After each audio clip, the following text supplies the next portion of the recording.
ईमानदारी का फल। नमस्कार दोस्तों, आप सभी का स्वागत है। काफ़ी समय पहले की बात है। प्रतापगढ़ नाम का एक राज्य था। वहाँ का राजा बहुत अच्छा था, मगर राजा को एक सुख नहीं था। वह ये कि उसके कोई भी संतान नहीं थी और वो चाहता था कि वह राज्य के अंदर किसी योग्य बच्चे को गोद ले ताकि वह उसका उत्तराधिकारी बन सके और आगे की भागदौड़ को सुचारू रूप से चला सके। और इसी को देखते हुए राजा ने राज्य में घोषणा करवा दी कि सभी बच्चे राजमहल में एकत्रित हो जाएं। ऐसा ही हुआ। राजा ने सभी बच्चों को पौधे लगाने के लिए भिन्न भिन्न प्रकार के बीज दिए और कहा कि अब हम 6 महीने बाद मिलेंगे और देखेंगे कि किसका पौधा सबसे अच्छा होगा।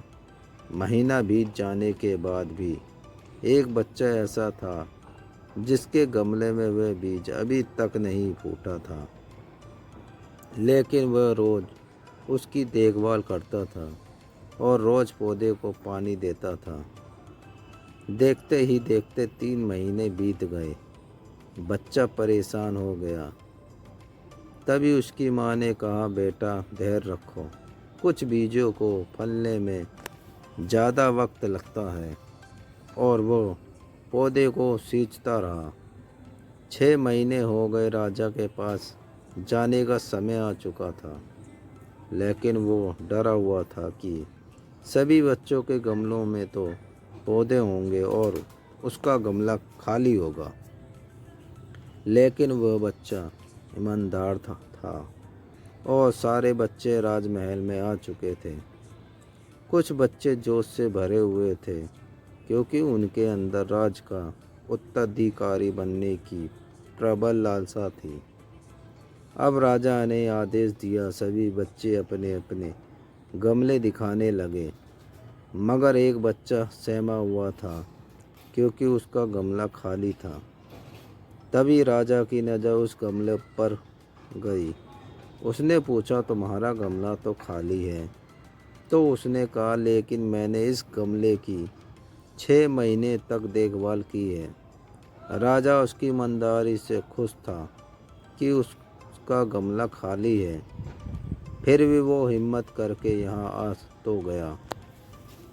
सभी बच्चों के गमले देखने के बाद राजा ने उस बच्चे को सभी के सामने बुलाया। बच्चा सहमा गया और राजा ने वह गमला सभी को दिखाया।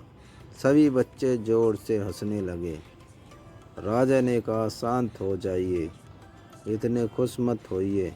आप सभी के पास जो पौधे हैं वह सब बंजर है। आप चाहे कितनी भी मेहनत कर ले, उनसे कुछ नहीं निकलेगा।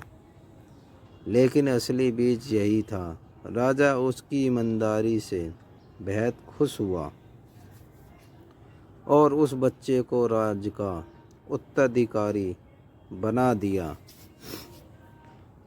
अगर आपको ये कहानी पसंद आई तो लाइक करें, शेयर करें और सब्सक्राइब करें। धन्यवाद।